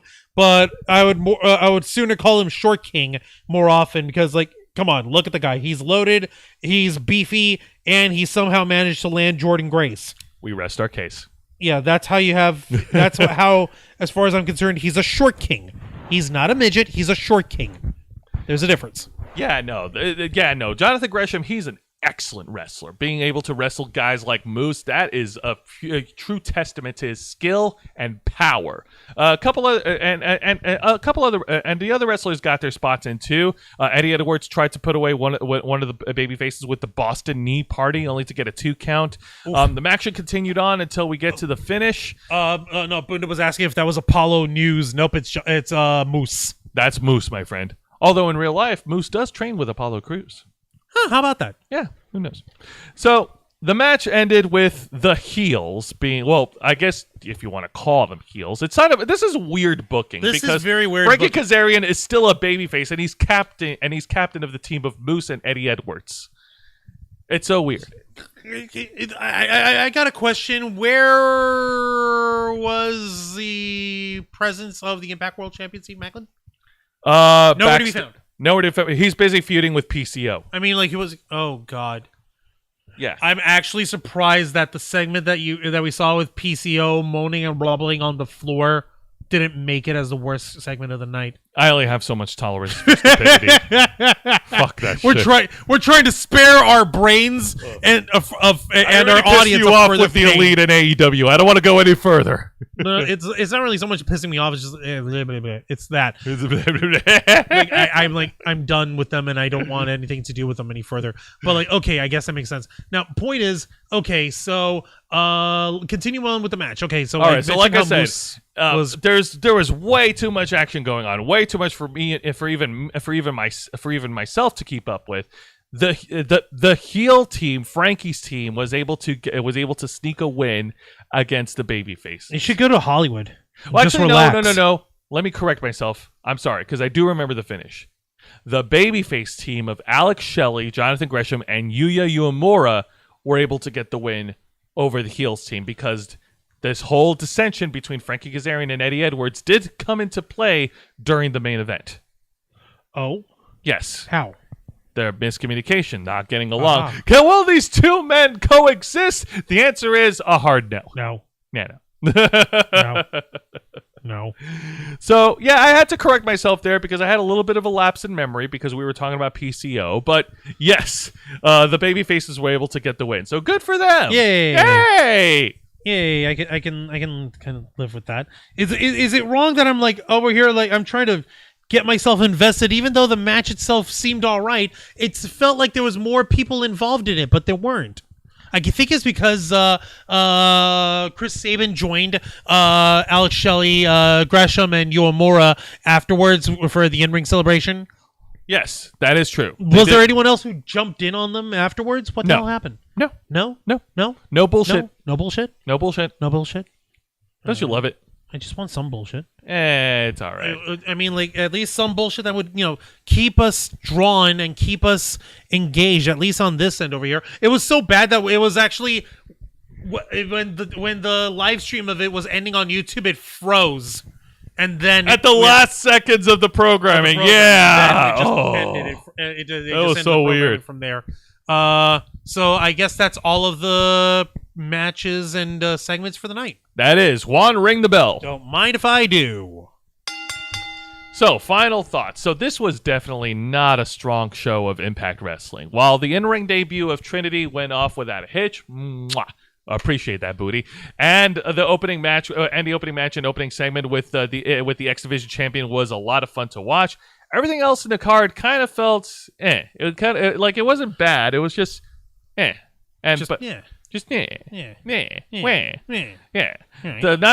I really hope they do try to fix that and actually build momentum next week when we go to the go home show of Impact Wrestling. Now, has answered everything is just put Hogan in it. Put Hogan in it. Oh my god! Impact needs Hulk Hogan now more than ever. And meanwhile, Vincente Guerrero booking a quarter babyface team with 2 heels is a train wreck. Yes, it never freaking works. I don't get it. Now, this week's edition of AEW Dynamite, the opening segment was definitely a bore, as it made Wardlow look ineffective and dumb as the babyface champion. And the main event segment, well, I think between me and Juan, we've already torn that thing apart faster than how long it takes for us to finish our dinner tonight. And truthfully, all we had was like fish and chips that you throw in the oven, so we scarfed that down, that just goes to show you how fast that was. But the in-ring action of the matches in between were fun. Jericho and Roderick Strong, a Falls Count Anywhere match. I would definitely watch it again. There was also a pretty good women's tag match between the Outcasts against Dr. Britt Baker and Hikaru Shida, where the Outcasts won. I did see that, and what's her face? Saraya went in and celebrated with Toni Storm, who gave the pinfall win. That's right. Toni Storm will. What the hell is Saraya doing? Like, try to go in the ring afterwards and immediately raise her hand and raise her own hand as well at the same time. Like, honey, baby, booby, boogala. You didn't take the pin. Toni did. Toni Storm took the pin. Well, girl, what are you doing? Because she's got to support her girlfriends because they're part of the Outcast. Yeah, she's not trying to glory hog with her gal pals and with Ruby Riot here and Ruby Soho. But Pescado con frijoles y papas, güey. Yeah, actually, that would be cool. That would be really good. Definitely be tasty, something, but that's more in the future. That's more in the future. Besides, I've got an idea. You actually gave me an idea for a dinner idea sometime, Buddha. Thank you. That being said, as far as you have in mind, but it's a different idea. That being said, me and Juan, we are holding off on more information for Saturday Collision when we talk about it on our main show Saturday night. So stay tuned for that. So we're holding off more details on that. Yeah, because this is actually still somehow a developing news story, because just earlier today there was a wrinkle in the whole situation that might affect the entire programming and CM Punk's involvement in said programming. So who knows? We don't, and we hope that we can find out soon. Yes. Now, this week's edition of NXT started off strong with the tournament quarterfinal match, but then ended awkwardly with this awkward brawling segment with Carmelo Hayes and Braun Breaker. Like, I thought the brawling was fun, and, Carmelo Hayes taking Braun Breaker to Dick Kick City, that's always fun to watch. I love it when that happens. But, like, the promo segment specifically on Braun's end as a heel kind of doesn't make any sense. Like, bro, if you just want to punish the guy, but you don't have any aspirations to regain the NXT title that you lost? Seriously, I just don't. I thought the whole point of this is because he's the NXT champion, and your ass is like, I want my belt back or I want my championship back. No, apparently not. It just seemed very, very, very misplaced. Everything else on NXT was great. The tag match with the Creed brothers, awesome. Trick Williams and Carmelo Hayes got some tag action before this crazy segment. That was pretty good too.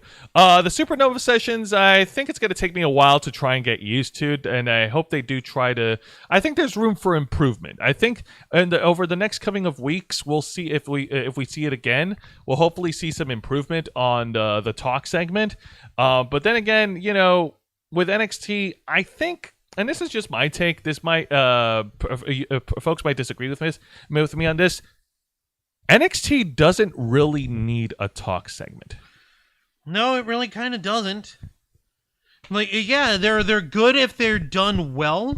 Like the Grayson Waller effect, that one was apparently done really, really well, and it was fun as hell. But we don't need anything further from there. Give us a little bit of breathing room, a little breathing space, a little bit of time to be able to deal with the withdrawal and lack of Grayson Waller effect in there. Exactly. At the very least, have a segment that makes a little more sense. Precisely. In terms of it being a talk segment. Precisely. Juan, I couldn't have said it better myself. All right. Well, that's going to do it for this week's edition. And tune in next week on Wrestle Rewind, where I will go over the go-home shows for NXT, AEW Dynamite, and Impact Wrestling. The final shows before the awesome wrestling weekend next week. And just a reminder, folks, the Ravens Flock, we are hosting a watch party, a reaction watch party for WWE's Night of Champions, which was taking place on Saturday, May 27th at 1 p.m. Eastern Time. And it's going to be streaming on Peacock, and they're going to be coming to us live from the beautiful progressive city of Jeddah, Saudi Arabia.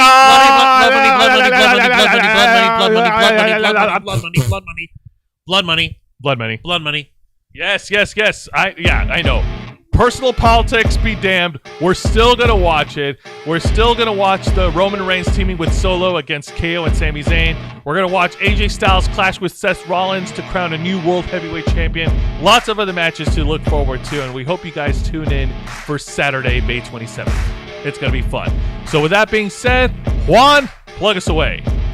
Ladies, gentlemen, boys and girls, children of all ages, thank you very much for watching this week's live stream edition of Wrestle Rewind, hosted by Jose Casabona,